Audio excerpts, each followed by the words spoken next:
এক সপ্তাহ পরে কাশীপুর হইতে শ্রী শ্রী ঠাকুরের পুত অস্থির কৌটার সঙ্গে শ্রী শ্রী মাকে ও ভক্ত বলরাম বসুর বাটিতে আনা হইল। জন্মাষ্টমীর দিন ওই অস্থির কিয়দংশ ভক্ত রামবাবুর কাঁকুরগাছি যোগদানে সমাধিস্থ করা হয়।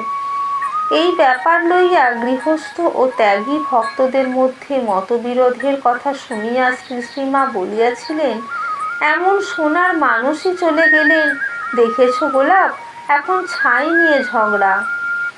শ্রী শ্রী ঠাকুরের অদর্শনে তাহার সাক্ষাৎ সেবাধিকার হইতে বঞ্চিত হইয়া শ্রী শ্রীমার জীবন এ সময় দুর্বহ হইয়াছিল।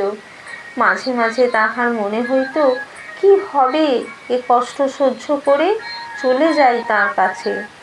একদিন ঠাকুর দেখা দিয়া বলিলেন, না, তুমি থাকো, অনেক কাজ বাকি আছে। 15ই ভাদ্র মাকে লইয়া ভক্তেরা বৃন্দাবনের উদ্দেশ্যে যাত্রা করিলেন। সেখানে যদি তাহার বিয়োগ বেদনার উপশম হয়। সঙ্গে যোগেন্দ্র, গোলাপ মা ও লক্ষ্মী দিদি চলিলেন। পথে দেওঘর, কাশী ও অযোধ্যার দর্শনাদি করিয়া তাহারা বৃন্দাবনে পৌঁছাইলেন। ব্রজধামে আসিয়া মায়ের মনে শ্রী রাধিকার মহা বিরহের ভাব জাগিয়া উঠিল।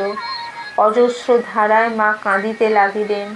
শ্রী রামকৃষ্ণ কৃপাধন্যা যোগীন মা কিছুদিন পূর্বে তপস্যার্থে এখানে আসিয়াছিলেন।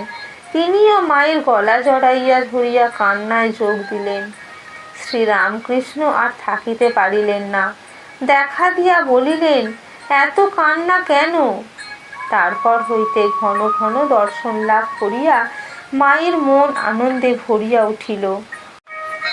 বালিকার মতো স্বতঃস্ফূর্ত আনন্দে তিনি মন্দিরে মন্দিরে দেবতা দর্শন করিয়া বেড়াইতে লাগিলেন এবং পায়ে বাতের ব্যথা লইয়াও শ্রীকৃষ্ণের লীলাভূমি পরিক্রমা করিলেন।